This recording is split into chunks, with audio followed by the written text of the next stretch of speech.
Rancangan Undang-Undang Aparatur Sipil Negara. Dan di sini teman-teman bisa lihat ini informasinya kemarin 6 Oktober ya.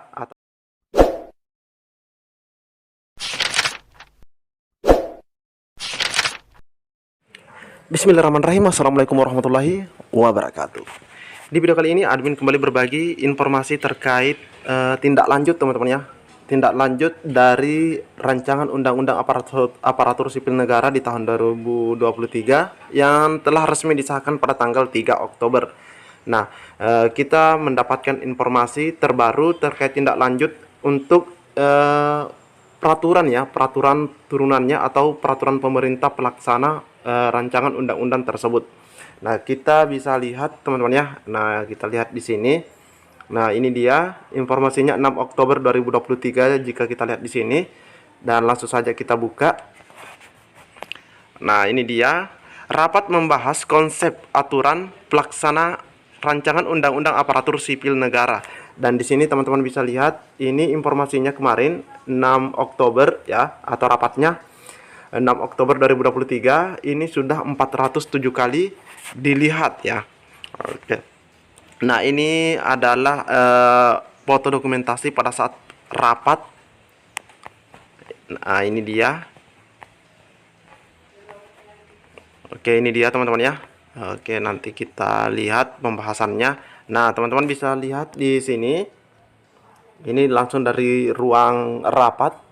Pokok-pokok pengaturan dalam rancangan Undang-Undang Aparatur Sipil Negara dan tindak lanjut peraturan pelaksanaannya atau PP-nya teman-teman ya. Karena undang-undang tersebut harus ada peraturan pemerintahnya atau peraturan pelaksananya. Nah, di situ nanti akan dijelaskan secara detail yang mana part time, yang mana full time. Oke, kita scroll ke bawah. Nah, ini ada Bapak Abbas Subagja. Nah, kita lihat di sini. Kementerian Pendayagunaan Aparatur Negara dan Reformasi Birokrasi, yaitu Kemenpan RB ya, menggelar rapat. Nah, ini pembahasan tindak lanjut peraturan pelaksana rancangan undang-undang atau RUU tentang perubahan atas Undang-Undang Nomor 5 Tahun 2014 tentang Aparatur Sipil Negara atau ASN di kantor Kementerian Pan RB di Jakarta pada hari Jumat 6 Oktober 2023. Jadi ini memang masih sangat-sangat baru teman-teman ya. 6 Oktober 2023 dilakukan pembahasan tindak lanjut terkait RUU yang baru disahkan tersebut. Rapat yang dipimpin oleh Asisten Deputi Perancangan Jabatan, Perencanaan, dan Pengadaan Sumber Daya Manusia Aparatur Kementerian Pan RB, dalam hal ini Bapak Abbas Subagja, ini bertujuan untuk mendapatkan masukan. Jadi ini tujuannya untuk mendapatkan masukan guna menyusun tindak lanjut peraturan pelaksananya. Karena ini memang seharusnya paling lambat itu 6 bulan sudah ada PP-nya teman-teman ya. Makanya ini gerak cepat.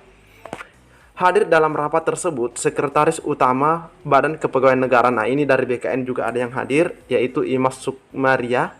Terus ada Deputi Bidang Kebijakan Pengembangan Kompetensi Aparatur Sipil Negara LAN RI, yaitu Bapak Muhammad Taufik. Ada Sekretaris Deputi Bidang SDM Aparatur Kementerian Pan RB Dia Faras.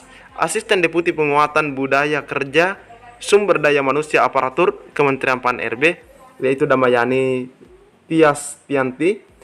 Dan Kepala Biro Sumber Daya Manusia, Organisasi dan Hukum Kementerian Pan RB, yaitu Sri Rejeki Nawangsasi. Serta para perwakilan. Nah, di sini serta para perwakilan dari kementerian atau lembaga terkait yang memang berkontribusi dalam peraturan pelaksana tersebut atau peraturan pemerintah tersebut teman-teman ya. Nah, jadi ini teman-teman ya, sudah ditindaklanjuti atau sudah masuk dalam pembahasan awal terkait rancangan pelaksana ya, peraturan pelaksana rancangan Undang-Undang Aparatur Sipil Negara teman-teman ya. Nah, semoga secepatnya ini selesai dan kita atau semua honorer merasa lega dan bisa diangkat menjadi aparatur sipil negara. Nah, selain daripada ini kita juga ada informasi lainnya.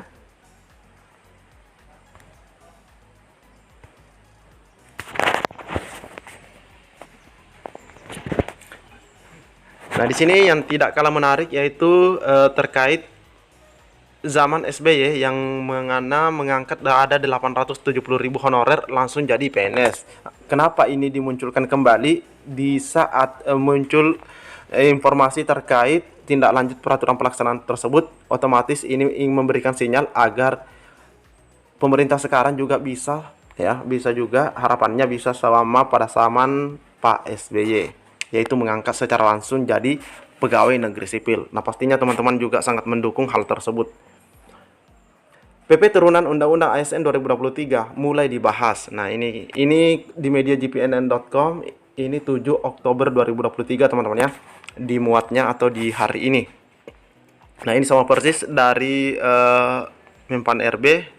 Nah, ini juga isinya sama, mengatur tentang penataan honorer yang ditenggak harus kelar Desember 2024.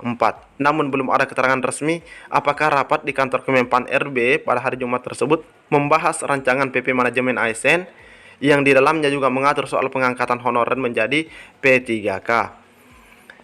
Namun dikutip dari situs resmi Kemenpan RB bahwa rapat yang dipimpin oleh Bapak Abbas Subagja bertujuan untuk mendapatkan masukan guna menyusun tindak lanjut peraturan pelaksanaan Undang-Undang Aparatur Sipil Negara. Nah, seperti itu teman-teman ya. Nah, ini diinformasikan kembali. Dan selanjutnya soal honorer Mahfud MD, Pak SBY memenuhi janjinya. Ini terkait honorer. Di tempat terpisah, Menteri Koordinator Bidang Politik Hukum dan HAM Mahfud MD mengatakan Undang-Undang ASN telah disahkan DPR RI pada 3 Oktober akan mengakhiri masalah tenaga honorer di Indonesia. Dia mengatakan pengangkatan tenaga honorer di berbagai daerah yang tidak bisa dibendung selama ini cukup membuat anggaran pemerintah kewalahan.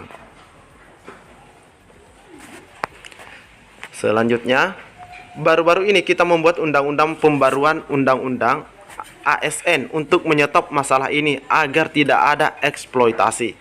Lebih lanjut, Mahfud MD menilai masalah tenaga honorer muncul sejak masa Pak SBY, yaitu Presiden ke-6. Di mana sebelum menjadi presiden, SBY dalam kampanyenya menjanjikan bakal mengangkat seluruh tenaga honorer yang ada di Indonesia. Pak SBY memenuhi janjinya. Pada waktu itu diangkat 870.000 orang langsung menjadi PNS. Wow, ini bukan P3K pada waktu itu, langsung PNS teman-teman ya. Tapi kalau sekarang misalnya diangkat jadi ASN P3K, itu sudah syukur banget teman-teman ya.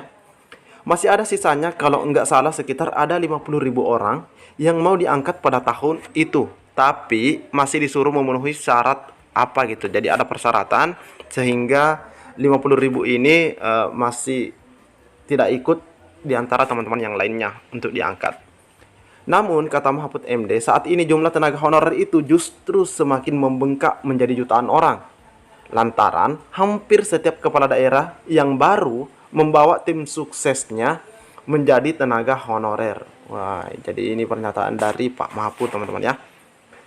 Mahfud MD menjelaskan dahulu sebetulnya sudah ada kebijakan bahwa di seluruh kantor pemerintahan tidak boleh ada tenaga honorer. Namun kata dia, banyak bupati atau gubernur baru yang tetap melanjutkan pengangkatan tenaga honorer tanpa bisa dibendung. Jadi itu salah satu penyebabnya karena bupati atau gubernur atau pemerintah yang diangkat begitu atau lolos dalam pilkada, nah itu menambah teman-teman ya. Bupati baru, gubernur baru tetap mengangkat terus, nggak bisa dibendung sehingga jumlahnya jadi jutaan. Makanya pemerintah sekarang jadi goyang. Ini bagaimana menyelesaikannya? Diselesaikan sekarang, muncul lagi di sini. Sudah dilarang, masih muncul lagi. Selain itu, pemerintah daerah masih harus melanjutkan penggajian tenaga honorer yang diangkat bupati atau gubernur di periode sebelumnya. Itu yang terjadi sehingga kita, yaitu pemerintah, dibikin pusing. Kadangkala kita kecolongan, tahu-tahu sudah ada di depan meja ini sudah jadi ASN yang diangkat bupati periode lalu udah berhenti. Tinggalan masa lalunya harus diselesaikan. Mahfud MD mengatakan untuk menghemat anggaran negara, pemerintah bisa saja menempuh cara yang keras dengan tidak menganggap keberadaan tenaga honorer bagian diangkat kepala daerah setelah ditentukan peraturan tersebut, yaitu tidak boleh ada rekrutmen tenaga honorer lagi. Akan tetapi lanjutnya, hal itu tidak ditempuh atas dasar rasa kemanusiaan. Tentu kalau mau keras-kerasan yang diangkat sesudah tanggal ini dianggap tidak ada. Itu bisa saja, tetapi ini manusia. Belum lagi gaji-gaji tenaga honorer itu bermacam-macam, ada yang 300.000. Jadi ini juga salah satu permasalahan munculnya terus honorer, teman-teman ya. Karena adanya janji-janji dari pemerintah pada saat pilkada mungkin seperti itu, mengangkat tim suksesnya masuk menjadi honorer. Oke teman-teman ya, jadi mungkin cukup sampai di sini informasi yang dapat admin bagikan. Pantau terus channel ini. Admin akan terus update informasi terkait rancangan Undang-Undang Aparatur Sipil Negara atau penyelesaian honorer menjadi ASN. Mungkin cukup sampai di sini. Assalamualaikum warahmatullahi wabarakatuh.